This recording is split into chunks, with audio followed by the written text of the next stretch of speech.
பாருங்கள் ஃப்ரெண்ட்ஸ், இது இன்னொரு செடியில் உள்ளது. இதில் காய் எப்படி கிடக்குன்னு பாருங்கள். பாருங்கள், நல்ல காய் நீள நீளமாக இருக்குது. நல்ல நீங்களும் நல்ல வீட்டில் வச்சு கத்திரிக்காய் எல்லாம் வளங்க. சும்மா இருக்கிறதுக்கு ஒரு வேலை எழுந்து கத்திரிக்காய் வளர்ப்பு, தக்காளியாவது வீட்டுக்குள்ளதையாவது போடுங்க, நல்ல பலன் தரும்.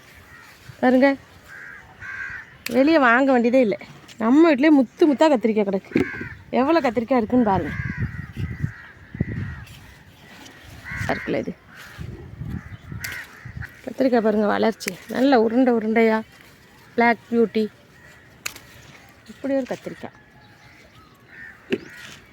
உரம் போடாததுனால ஒன்று சூத்தம் இருக்கும். சூத்தம் இருந்தால் நல்லது தான். நம்ம நல்ல காய்கறி உரம் போடாமல் வைக்கணும்னு அர்த்தம். பாருங்க காய்கறியெல்லாம்